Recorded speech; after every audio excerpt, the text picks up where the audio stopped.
செய்யலாமே, ஒரு பாடமாக படிப்பணியாக இருக்கும் அல்லவா என்கிற சிந்தனை எங்களுக்கு முன்னால இருந்த ஒரு சமூகத்துக்கு உருவாகிச்சு. பனு இஸ்ரவேலர்களில் சில உலமாக்கள் ஒன்று சேர்ந்தார்கள், கொஞ்சம் மௌலிமாறு ஒன்று சேர்ந்து கவலைப்பட்டாங்க. எல்லாரும் மௌத்தாகி போறாங்க. என்ன நடந்துச்சு உங்களுக்கு என்று கூட கேட்டுக்கலாம் இருக்குது. போனவங்க வந்தா தான் சரியா விஷயத்தை விளங்கலாம். அனுபவிச்சவர்கள்ட்ட கேட்கணும். எப்படி கேட்கிறது? எல்லாரும் மௌத்தாகி கபரில் இருக்கிறாங்களே என்று கவலைப்பட்டார்கள், யோசித்தார்கள். யோசித்து யோசித்து இறுதியாக ஒரு முடிவுக்கு வந்தார்கள். சரி, ஒரு வேலை செய்வோம். என்ன? ஒரு கபிரிஸ்தானுக்கு போம், ஒரு கபரை சுத்தி வைப்போம், அல்லாஹ்விடத்தில் ஒருத்தர் துஆ செய்வோம். யா அல்லாஹ், இந்த கபராளியை எப்படி சரி எங்களுக்கு எழுப்பி தாயா அல்லாஹ். நடக்கிற காரியமாய், ஆனாலும் ஆசை சக்கராத்த மௌத்த கபருடைய விஷயங்களை அறியணும், போனவங்கள்ட்ட நேரடியா அறியணும் என்கிற ஆசையில நடக்காத ஒரு காரியத்தை கூட சிந்திக்கிறார்கள். ஒரு கபரை சுத்தி நின்று அல்லாஹ்விடத்துல துஆ செய்வோம். இந்த கபராளியை எப்படி சரியா அல்லாஹ் நீ எங்களுக்கு எழுப்பி காட்டணும். ஒருத்தர் துஆ செய்வோம், மத்த எல்லாரும் ஆமீன் சொல்லுவோம் என்று ஒரு முடிவு எடுத்தார்கள். ஒரு கபிரிஸ்தானுக்கு சென்றார்கள். கபரை சுத்தி நின்றார்கள் உலமாக்கள்.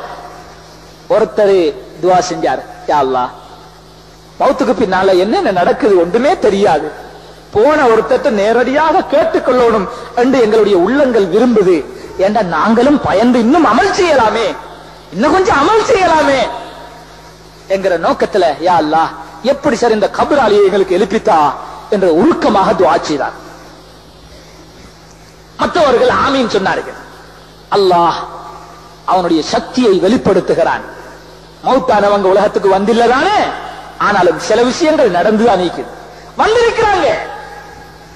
ஒரு சஹாபி ரோட்ல போய் கொண்டிருக்கிறார்.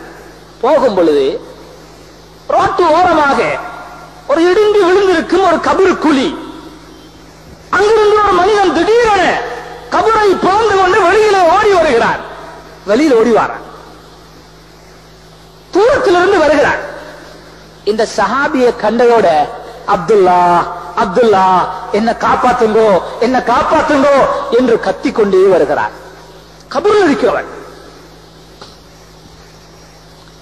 அதைத் தொடர்ந்து அதே கபருக்குள்ள இருந்து இன்னொரு மனிதர் வெளியிலே வந்தார். அவருடைய கையிலே ஒரு வாள் இருந்தது. வாள். அந்த வாளை எடுத்துக்கொண்டு இந்த மனிதனை வெட்டுவதற்காக துரத்தி கொண்டு வருகிறார். முன்னுக்கு ஓடி வாரவர் சொல்றாரு, அப்துல்லா என்ன காப்பாத்துங்கோ. பின்னுக்கு வாரவர் சொல்றாரு, அப்துல்லா அவரை காப்பாத்தாதீங்க என்று சொல்லிக்கொண்டு திரட்டி கொண்டே இருக்கிறார். கொஞ்ச நேரம் வெளியில சுத்தி கொண்டிருந்தாங்க. அந்த மனிதனை திரட்டி திரட்டி அவர் எந்த கபருக்குள்ள இருந்து வந்தாரோ அந்த கபருக்குள்ளேயே போய்விட்டார். திரட்டி வந்தவரும் உள்ள போயிட்டார். சஹாபிக்கு ஆச்சரியமாக இருந்துச்சு.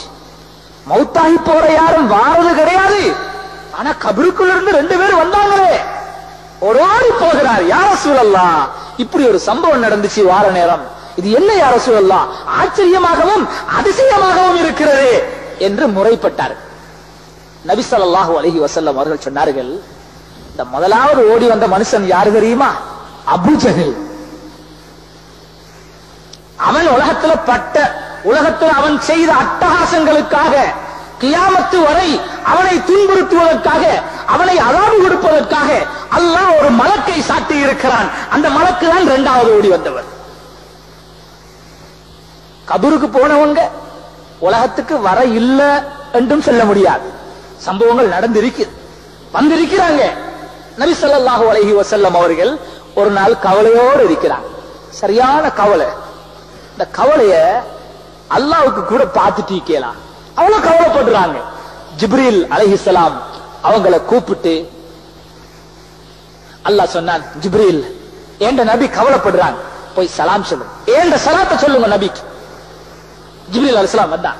யா ரசூலல்லாஹ், அல்லாஹ் உங்களுக்கு சலாம் சொன்னான்,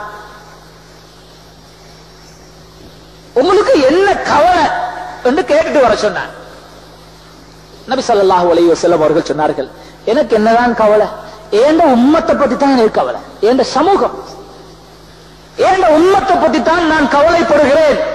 அவங்களோட கடைசி முடிவு எப்படி ஆகுமோ மௌத்துக்கு பின்னால எப்படி அவங்க ஆகிரத்துல வெற்றி அடைவார்களோ என்கிற கவலையில தான் இருக்கிறேன். ஜிப்ரீல் அலைஹிஸ்ஸலாம் அவர்கள் கேட்கிறார்கள், யா ரசூலல்லாஹ், உம்மத்தை பத்தி கவலை என்று சொன்னா உம்மத்துல முஸ்லிம்களும் இருக்கிறார்கள், காபிர்களும் இருக்கிறார்கள், இதுல யாரை பத்தி கவலைப்படுறீங்க?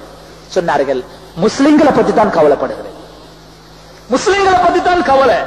இந்த நபிக்கு ஒரு ஆறுதலுக்காக இவ்வளவு கவலைப்பட்டு கொண்டிருக்கிறாங்க. ஒரு ஆறுதலுக்காக ஜிப்ரீல் அலைஹிஸ்ஸலாம் அவர்கள் நபி ஸல்லல்லாஹு அலைஹி வஸல்லம் அவர்களை பனு சலமா என்று சொல்லக்கூடிய ஒரு கபிரிஸ்தான் அங்க கூட்டிட்டு போனார். ஜிப்ரீல் அலைஹிஸ்ஸலாம் அவர்கள் தன்னுடைய ஒரு சிறகை அந்த கபிரில் அடிச்சு அல்லாஹ்வுடைய அனுமதி கொண்டு எழும்பி வா என்று சொன்னாங்க. என்ன ஆச்சரியம், கபருக்குள்ளே இருந்த மனிதன் கபரை பிளந்து கொண்டு வெளியிலே வருகிறான்.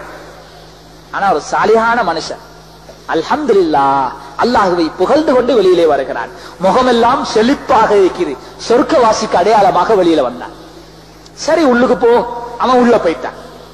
இன்னொரு கபருக்கு போய் இன்னொரு இறக்கையால் அடிக்கிறாங்க. அல்லாஹ்வுடைய அனுமதி கொண்டு எழும்பி வா, கபரை பிளந்து கொண்டு ஒரு மனிதன் வருகிறான். கபருக்கு போனவங்க வெளியில வர இல்லைன்னு மொத்தமா சொல்லிவிடவும் முடியாது. ஒரு சில சம்பவங்கள் நடந்திருக்கிறது. கபரை பிளந்து கொண்டு வருகிறான்.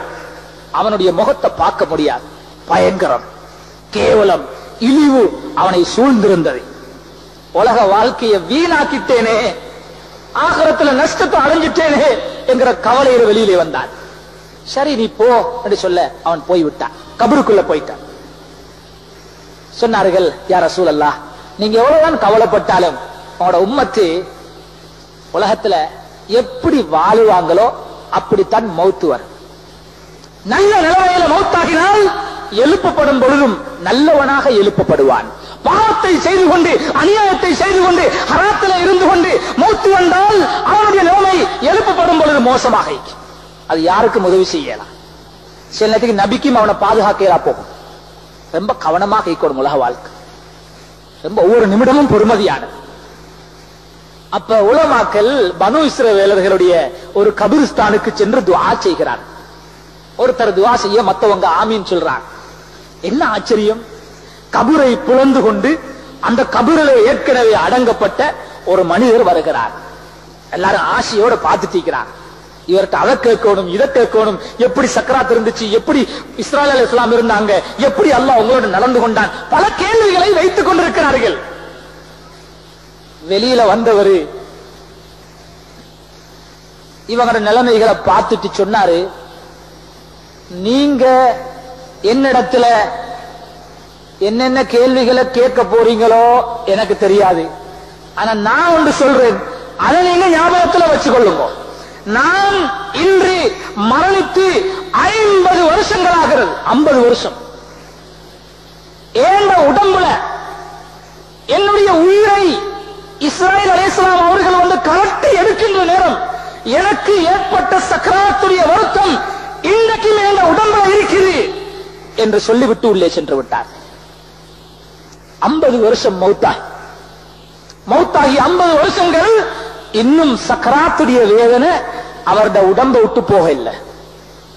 சாதாரண வருத்தமா சக்கராத்தி என்கிறது எனக்கும் இருக்கிறது. என்னுடைய உடம்பில், என்னுடைய மனைவியினுடைய உடம்பிலே, என்னுடைய தாய் தகப்பனுடைய உடம்பிலே ஒரு சிறு காயம் கூட வருவதை பொறுத்து கொள்ளாத நாம், அந்த மனைவிமார்கள், நம்முடைய தாய்மார்கள், பெற்றவர்கள் சக்கராத்தில் அனுபவிக்கிறதை எப்படி பொறுக்கலாம், எப்படி பார்க்கலாம்? அல்லாஹ்வுடைய நல்லடியார்களே, அத்தனை பேருக்கும் வரை எல்லாரும் இந்த சக்கராத் அனுபவிக்கத்தான் போறோம். அல்லாஹ்விடத்துல துஆ செய்யும், யா அல்லாஹ் பாதுகாத்துக்கோ என்ற கருத்தில் அதிகமாக நாம் துஆ செய்யும். துஆ செய்ய கடமைப்பட்டீர்கள். என்ன தைரியம் நமக்கு? அல்லாஹ் நம்மை பார்த்து இறக்கப்படுவதற்கு நம்மிடத்திலே என்ன இருக்கிறது? நாம் என்னதான் அல்லாஹ்வுக்காக செய்து வைத்திருக்கிறோம்? நம்முடைய சக்கராத்துக்காக உலகத்தில் என்னதான் நாம் செய்து வைத்திருக்கிறோம்? ஆகவே அதிகமாக துஆக்கள் செய்து கொள்ளணும்.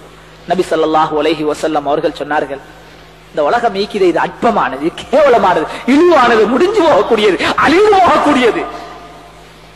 ஆனாலும் ஆகிரம் அது நிரந்தரமானது. நிரந்தரமான ஒரு உலகத்துக்காக இந்த ஆகிரத்தை, இந்த உலகத்தை வீணாக்கி விடக்கூடாது.